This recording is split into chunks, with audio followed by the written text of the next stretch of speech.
Hi! Hello అండి. Welcome back to yummy recipes. ఈ వీడియోలో మన 90స్ కిడ్స్‌కి చాలా ఇష్టమయ్యే కోకోనట్ కేక్ ఎలా తయారు చేసుకోవాలో చూసేద్దామండి. నాకైతే ఈ కేక్ చాలా ఇష్టమండి. మా నాన్న అయితే ఎప్పుడు తెచ్చేవాళ్ళు. బయటకైతే వెళ్ళేటప్పుడు బేకరీస్‌లో చాలా బావుంటుంది. ఇంట్లోనే మనం చాలా సింపుల్‌గా ఎలా తయారు చేసుకోవాలో చూసేద్దామండి.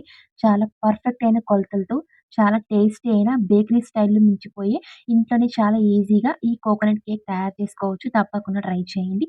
అండ్ ఛానల్‌ని ఫస్ట్ టైమ్ చూస్తుంటే ప్లీజ్ ఛానల్‌ని సబ్స్క్రైబ్ చేసుకోండి అండ్ లైక్ చేయడం మాత్రం మర్చిపోకండి. ఇప్పుడు స్టవ్ వెలిగించుకొని ఒక అల్యూమినియం పాత్ర పెద్ద సైజ్ పెట్టుకున్నానండి. ఇందులో కొద్దిగా సాల్ట్, స్టాండ్, మూత పెట్టుకొని ఈ విధంగా 5 మినిట్స్ ముందుగానే ప్రీ హీట్ చేసుకుంటున్నాను. ఇప్పుడు ఒక బౌల్ తీసుకొని ఇందులో 4 ఎగ్స్ అయితే యాడ్ చేస్తున్నాను. రూమ్ టెంపరేచర్‌లో ఉన్న ఎగ్స్ అయితే యాడ్ చేసుకోవాలి. తర్వాత ఇందులో హాఫ్ కప్ అంతా షుగర్ పౌడర్ అయితే యాడ్ చేస్తున్నాను. మిక్సీలో అయితే షుగర్‌ని కొద్దిగా యాడ్ చేసి బాగా మెత్తటి పౌడర్ చేసుకోవాలండి. ఆ పౌడర్ మనం యాడ్ చేసుకున్నట్లయితే చాలా ఈజీగా ఉంటుంది కేక్స్ తయారు చేసేటప్పుడు. ఈ విధంగా యాడ్ చేసి ఒక బీటర్ తీసుకున్నానండి. ఇక్కడ జస్ట్ ఇలా ఫస్ట్ ఇలా అంతా నేను కలుపుకుంటున్నాను. తిప్పేటప్పుడు చాలా ఈజీగా ఉంటుంది. ఆన్ చేసేటప్పుడు బయటకు రాకుండా. ఈ విధంగా అంతా నేను 2 మినిట్స్ వరకు బీట్ చేసుకుంటున్నాను. ఇక్కడ మనం వేసిన ఎగ్స్ మరియు షుగర్ అనేది చాలా బాగా ఒక క్రీమీ టెక్స్చర్‌లోకి అయితే రావాలండి. చాలా ఈజీగా ఉంటుంది కేక్స్ తయారు చేసుకునేటప్పుడు. మీ దగ్గర బీటర్ లేకపోతే మీరు మిక్సీలో కూడా వేసుకోవచ్చండి. అందులో కూడా 2 మినిట్స్ వరకు ఈ విధంగా మనం మిక్సీ పట్టుకున్నట్లయితే ఒక క్రీమీ టెక్స్చర్‌లోకి వస్తదనమాట. అలా కూడా చాలా పర్ఫెక్ట్‌గా వస్తాయి కేక్స్ అయితే. ఈ బీటర్ కేవలం 500 అండి. నేను ఫ్లిప్‌కార్ట్‌లో తీసుకున్నాను. క్వాలిటీ కూడా చాలా బావుంది. చాలా రోజుల నుంచి ఏకంగా నేను 1 ఇయర్ నుంచి యూజ్ చేస్తున్నాను.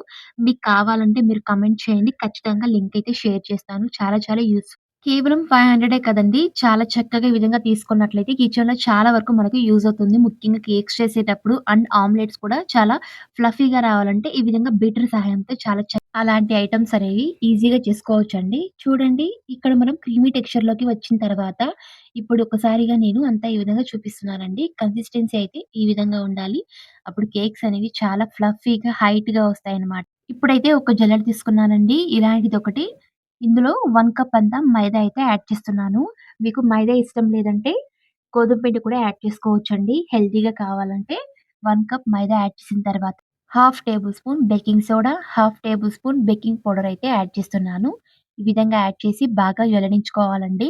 మనం వేసినవన్నీ డ్రై ఐటెమ్స్ కాబట్టి కేక్స్ తయారు చేసేటప్పుడు అండ్ బేకేటప్పుడు అక్కడ ఇక్కడ ఉండలు కట్టకుండా ఈ విధంగా జల్లడించుకున్నట్లయితే డ్రై ఐటెమ్స్ అనేవి చాలా చక్కగా అండ్ కలుపుకోవడానికి కేక్స్ కూడా చాలా పర్ఫెక్ట్‌గా వస్తాయి. ఇందులో 1/4 కప్ అంతా ఆయిల్ అయితే యాడ్ చేస్తున్నాను. వంట ఆయిల్, 1 స్పూన్ అంతా వెనిల్లా ఎసెన్స్, 1 టేబుల్ స్పూన్ అంతా వెనిల్లా ఎసెన్స్ ఈ విధంగా యాడ్ చేసి చూడండి స్పాచులా తీసుకొని కట్ అండ్ ఫోల్డ్ మెథడ్‌లో ఇక్కడ చూపించిన విధంగా కలుపుకోవాలండి. మనం కేక్స్ తయారు చేసేటప్పుడు ఓవర్‌గా కలిపేస్తూ ఉంటామండి. అలా చేయకూడదు. కేక్స్ అనేవి హైట్‌గా రావు అండ్ ఫ్లఫీనెస్ వెళ్ళిపోతుందనమాట. ఈ విధంగా ఇక్కడ చూపించిన విధంగా కట్ అండ్ ఫోల్డ్ మెథడ్‌లో కేక్స్ అనేవి బ్యాటర్‌ని మనం ఈ విధంగా తయారు చేసుకున్నట్లయితే చాలా ఈజీగా కేక్స్ అనేవి పర్ఫెక్ట్‌గా హైట్‌గా వస్తాయండి. చూడండి ఇలా జస్ట్ ఇలా నేను కట్ అండ్ ఫోల్డ్ మెథడ్‌లో చేసుకొని కరెక్ట్‌గా నేను మిక్స్ చేసుకున్నానండి. ఇందులో కొద్దిగా గట్టిగా ఉంది కాబట్టి జస్ట్ ఇలా నేను 1/4 కప్‌లో హాఫ్ కప్ అంతా పాలైతే యూజ్ చేస్తున్నానండి. చూడండి మొత్తం అయితే పోయట్లేదు. మనకు ఎలా ఉందో చూసుకున్న తర్వాత పాలైతే ఎక్స్‌ట్రాగా యాడ్ చేసుకోవాలండి. అప్పుడు మనకు కేక్ బ్యాటర్ యొక్క కన్సిస్టెన్సీ అనేది మనకు తెలిసిపోతుందండి. గట్టిగా ఉందా? లేదా వాటర్‌గా ఉందా? చూడండి ఇంత మాత్రం చాలనమాట. చూడండి కేక్ యొక్క బ్యాటర్ కన్సిస్టెన్సీ ఈ విధంగా ఉండాలండి. చాలా చక్కగా ఈ విధంగా కట్ అండ్ ఫోల్డ్ మెథడ్‌లో కలుపుకున్న తర్వాత బ్యాటర్ అయితే తయారు చేసుకున్నామండి. ఒక రిబ్బన్ కన్సిస్టెన్సీకి రావాలనమాట. చూడండి ఎలా ఉందో. ఈ విధంగా ఉన్నట్లయితే కేక్స్ చాలా బాగా ఈజీగా తయారు చేసుకోవచ్చు. ఈ విధంగా తయారు చేసి పక్కనైతే పెట్టేసానండి. ఇప్పుడు మన ఇంట్లో ఏదో ఒక బౌల్ అండి, క్యారేజ్ బాక్సెస్ ఉంటాయి కదా! లేదా ఏదైనా అల్యూమినియం పాత్రలు ఉంటాయి కదండీ! అలాంటివి తీసుకోండి. చాలా ఈజీగా కేక్ అయితే బేక్ అయిపోతుంది. లేదా మన ఇంట్లో టిఫిన్ బాక్సెస్ ఉంటాయి కదండీ! పెద్ద సైజు 1 కేజీ అలాంటివి కూడా తీసుకోవచ్చు. కిందయితే ఇలాంటి ఏ4 షీట్ లేదా బేకింగ్ షీట్ తీసుకొని, ఈ విధంగా మనం బౌల్ కిందయితే ఆ సైజ్ ఎంతుందో అంత కట్ చేసుకొని, ఈ విధంగా సెట్ చేసుకొని ఆయిల్ అయితే అప్లై చేసుకుంటున్నానండి. తొందరగా రావడానికి కేక్స్ అయితే అండ్ కింద కూడా ఎక్కువ మాడిపోకుండా చాలా ఈజీగా ఈ విధంగా పేపర్ అయితే వేసుకున్నట్లయితే తొందరగా వచ్చేస్తుందండి కేక్స్ అనేవి తీసేటప్పుడు. ఇప్పుడు బ్యాటర్‌నయితే పోసుకుంటున్నాను. మనం బ్యాటర్ ఎప్పుడు పోసేటప్పుడు బాక్స్‌కి అర్ధానికే పోసుకోవాలండి. ఎక్కువగా పోసుకున్నట్లయితే ఖచ్చితంగా కేక్స్ అనేవి బయటకైతే వచ్చేస్తుంది. ఈ విధంగా జస్ట్ ఇలా నేను ఆ బౌల్ ఎంత సైజ్ ఉందో అంత సైజ్ మాత్రమే బ్యాటర్ కూడా తయారు చేసుకున్నానండి. చూడండి చాలా చక్కగా ఈ విధంగా మనం బౌల్‌లోకి ట్రాన్స్‌ఫర్ చేసి బ్యాటర్‌ని ఇప్పుడు మనం ముందుగా ప్రీ హీట్ చేసుకున్నాం కదండీ! పాత్ర అయితే స్టవ్ మీద పెట్టుకొని ఫస్ట్‌లో ఇప్పుడు ఇదైతే హీట్ అయిందండి. చాలా చక్కగా మనం తయారు చేసుకున్న ఈ బౌల్‌ని పైనైతే ఉంచుకోవాలండి. ఉంచుకొని పైనైతే మూత మూసుకొని ఒక హాఫ్ అన్ అవర్ వరకు మనం హీట్ చేసుకోవాలండి. మీడియం ఫ్లేమ్‌లో పెట్టుకొని హీట్ చేసుకోవాలి. హై ఫ్లేమ్‌లో పెట్టకండి.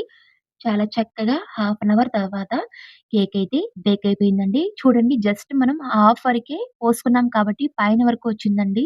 ఒకవేళ పైన వరకు పోసుంటే ఖచ్చితంగా బయటకైతే వచ్చేస్తుందండి. చూడటానికి అస్సలు బాగుండదు. ఈ మెథడ్ అండి. ఇలా ఫాలో అయినట్లయితే కేక్స్ అనేవి పర్ఫెక్ట్‌గా తయారు చేసుకోవచ్చు. ఇప్పుడు ఒక స్పాచులా తీసుకొని సైడ్స్‌లో అయితే రిలీఫ్ చేసుకుంటున్నాను. కేక్స్ అనేవి తొందరగా రావడానికి స్పాచులా ప్లేస్‌లో మీరు కత్తి కూడా యూజ్ చేసుకోవచ్చు. ఈ విధంగా అంతా రిలీఫ్ చేసి ఒక్కసారి వెనకాల ఈ విధంగా తట్టుకొని రిలీవ్ చేసుకున్నట్లయితే చాలా ఈజీగా వచ్చేస్తుందండి. చూడండి కిందయితే పేపర్‌ని రిమూవ్ చేస్తున్నాను. ట్రేకయితే ఏ విధంగా కానీ అంటుకోలేదనమాట. అండ్ కేక్ కూడా చూడండి వెనకాల ఎటువంటి మాడకుండా చాలా చక్కగా గోల్డ్ కలర్‌లో అయితే కుక్ అయిందండి. చూడటానికి చాలా చాలా బావుంది. ఫ్లఫీగా, హైట్‌గా వచ్చిందనమాట. ఇప్పుడైతే నేను పైన లేయర్ అయితే కట్ చేస్తున్నానండి. కేక్స్ కొద్దిగా ఉబ్బింది కాబట్టి చూడడానికి బాగుండదు. ఈ విధంగా పైన లేయర్ జస్ట్ ఇలా నేను పైన వరకే కట్ చేసుకుంటున్నానండి. జస్ట్ ఇలా హాఫ్ ఇంచ్ మాత్రం చూడండి దీనైతే మనం యూజ్ చేయట్లేదండి. దీన్ని మనం అలాగే డైరెక్ట్‌గా తినేయొచ్చు. చాలా బావుంటుంది. ఇక్కడ నేను స్ట్రాబెర్రీ క్రషర్ తీసుకుంటున్నాను. దీని ప్లేస్‌లో మీరు జామ్ కూడా తీసుకోవచ్చండి. క్రషర్ అయితే చాలా చాలా బావుంటుంది. అచ్చం బేకరీ స్టైల్‌లో ఎలా కోకోనట్ కేక్ తయారు చేస్తారో అలా ఉంటుందనమాట. ఈ విధంగా జస్ట్ ఇలా క్రషర్ అయితే యాడ్ చేస్తున్నాను. ఒక స్పాచులా తీసుకొని పైనైతే అప్లై చేసుకుంటున్నానండి. మనం జామ్ ఎలా బ్రెడ్ పైన అప్లై చేస్తామో అలాగే అండి సేమ్ జస్ట్ ఇలా అప్లై చేసినట్లయితే పైన లేయర్ మీద చాలా చక్కగా అంతా స్ప్రెడ్ అయిపోతుందండి. చూడండి చాలా ఈజీగా ఉంటుంది. మీరు స్పాచులా లేదంటే కూడా స్పూన్‌తో కూడా చేసుకోవచ్చు. చాలా ఈజీగా ఉంటుంది అది కూడా. క్రషర్ లేని వాళ్ళు చాలా మంది ఇంట్లో జామ్స్ అయితే ఖచ్చితంగా ఉంటాయి కదండీ! ఫ్రూట్ జామ్స్ అనేవి వాటి కూడా మనం ఈ విధంగా తయారు చేసుకోవచ్చనమాట. పైనైతే నేను కోకోనట్ యాడ్ చేస్తున్నానండి. బాగా తురుముకొని పచ్చి కోకోనట్ అయితే యాడ్ చేస్తున్నాను. మీరు దీని ప్లేస్‌లో ఎండిన కొబ్బరి కూడా యాడ్ చేసుకోవచ్చండి. ఈ విధంగా తురుముకొని నా దగ్గర లేదు కాబట్టి ఓన్లీ పచ్చి కొబ్బరి మాత్రమే యూజ్ చేస్తున్నాను. చాలా చాలా బావుంటుందండి. ఈ టేస్ట్ కూడా డైరెక్ట్‌గా ఈ విధంగా యాడ్ చేయడం వల్ల. అంతే అండి. చాలా సింపుల్‌గా తయారు చేసుకున్నాము. కోకోనట్ కేక్ అచ్చం బేకరీ స్టైల్‌లో. ఇక దీన్ని పీసెస్‌గా కట్ చేసి ఇక దీన్ని మనం తినడమే అండి. చాలా చాలా టేస్టీగా ఉంటుంది. పిల్లలైతే చాలా ఇష్టంగా తింటారు. హెల్తీగా ఇంట్లోనే ఈ విధంగా చాలా ఈజీగా అండ్ టేస్టీగా తయారు చేసుకోవచ్చండి. పక్కా కొలతలతో తప్పకుండా ట్రై చేయండి. ఎక్కడైతే గాని మనకు ఫెయిల్యూర్ అయితే అవ్వదండి. చాలా టేస్టీగా ఉంటుంది. తప్పకుండా ట్రై చేసి ఎలా ఉందో ప్లీజ్ కమెంట్ చేయండి. చూడండి కేక్ అయితే చాలా ఫ్లఫీగా అండ్ స్పాంజ్ లాగా పైనైతే ఆ టెక్స్చర్, కలర్ చూడ్డానికి కలర్‌ఫుల్‌గా ఉందండి. తప్పకుండా ట్రై చేయండి. హెల్తీగా ఇంట్లోనే చేసేయండి. ఎలా ఉందో ఒక లైక్ చేయండి. మరిన్ని ఇలాంటి వీడియోస్ కోసం ప్లీజ్ ఛానెల్‌ని సబ్స్క్రైబ్ చేసుకోండి. మరియు పక్కన ఉన్న బెల్ ఐకాన్‌ని క్లిక్ చేసుకొని వేసే ప్రతి వీడియో మీకు నోటిఫికేషన్ రూపంలో వస్తుంది. అండ్ లైక్ చేయండి, షేర్ చేయండి. Thank you.